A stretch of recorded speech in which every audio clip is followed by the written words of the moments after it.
හරියටම ඉංග්‍රීසි මුල සිට සරලව. ආයුබෝවන් යාළුවනේ. අද lesson number 38. 38 වෙනි පාඩමෙන් මම ඇවිල්ලා ඉන්නවා ඉංග්‍රීසි YouTube නාලිකාවෙන්. අද මම ගෙනාවේ අලුත් පාඩමක්. දෙයා කියන වාක්‍ය රටාව. අද අපේ පාඩමකට අපි බලමු. දෙයා කියන වාක්‍ය රටාවෙන් අපි කොහොමද වාක්‍යයක් නිර්මාණය කරන්න කියලා. හොඳයි. බලමු දෙයා කියන වාක්‍ය රටාව. මේසේ උඩ පොතක් තියෙනවා. දැන් අපි කලින් කතා කරා වගේ යම්කිසි වාක්‍යයකදී උක්තය කර්මය සහ ආඛ්‍යාත subject object verb ඉංග්‍රීසි වලදී නම් කොහොමද යාළුවනේ තිබ්බේ subject verb object I go home I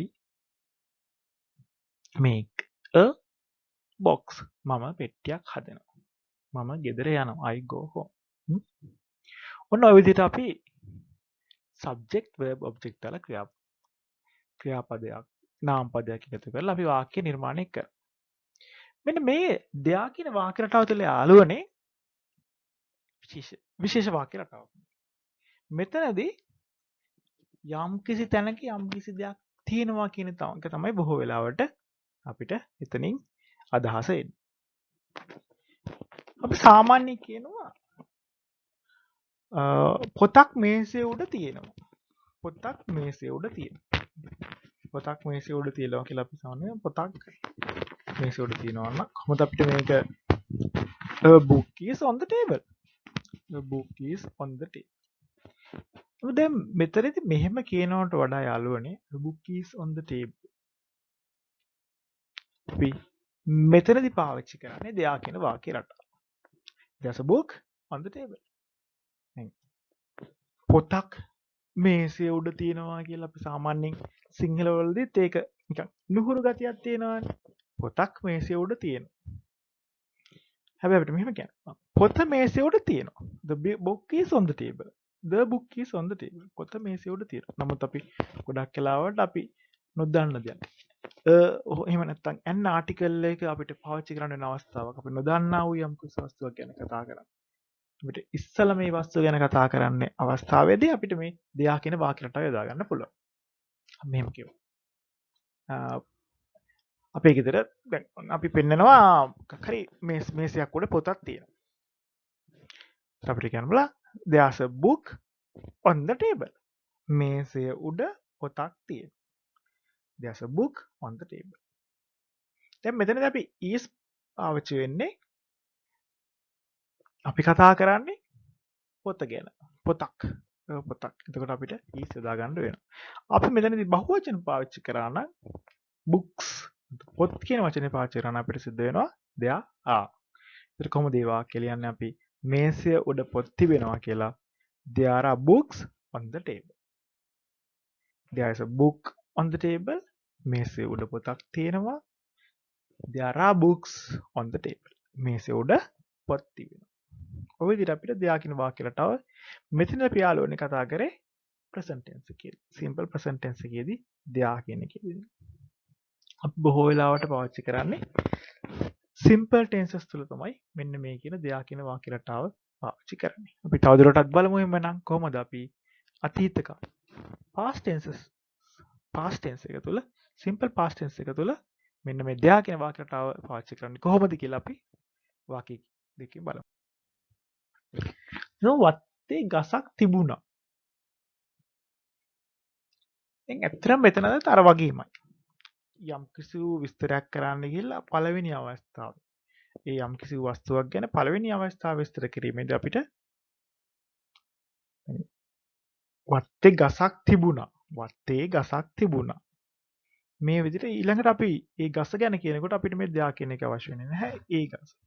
that tree that tree the tree කියලා අපිට ඒ ගස නැවත විස්තර කරන්න පුළුවන්. නමුත් පළවෙනි අවස්ථාවේ අපි කොහොමද යොදාගන්නේ?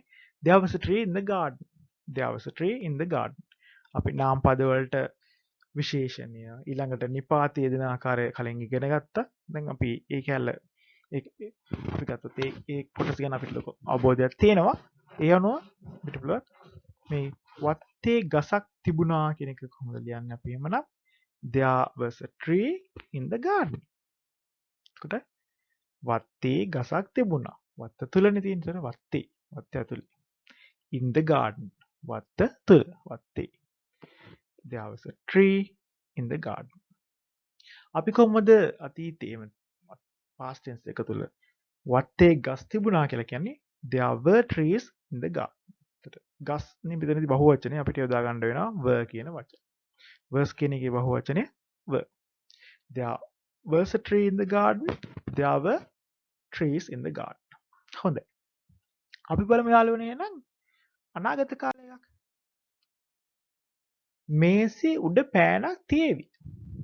කොහොමද අපි මේක කියන්නේ? පෑනක් pen. කොහෙද තියෙන්නේ පෑන? මේසේ උඩ. On the table.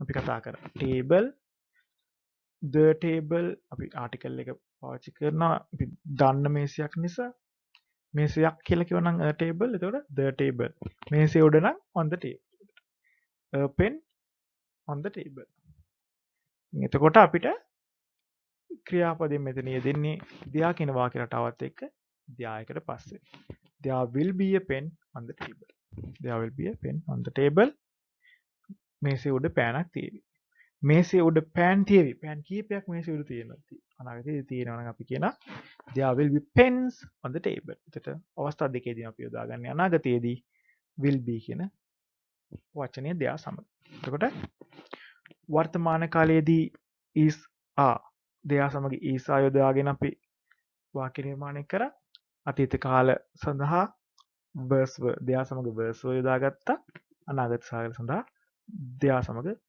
will be යොදාගත්තා. අපි උදාහරණ කරගෙන මෙන්න මෙහෙම කතා කරමු.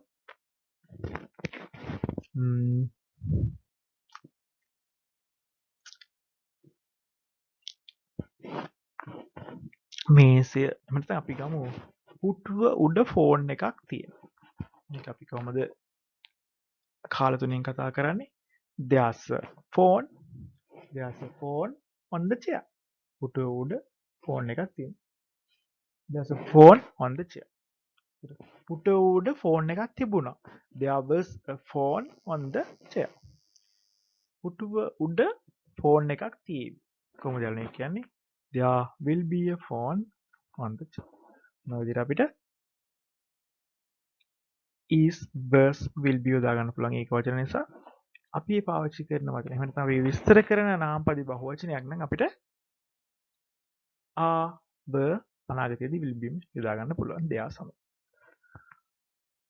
අද පාඩමේදී අපි කතා කරේ යාළුවනේ දෙයා කියන වාක්‍ය රටාව. එහෙමනම් තවත් පාඩමකින් අපි ඉස්සරහදී හම්බෙමු.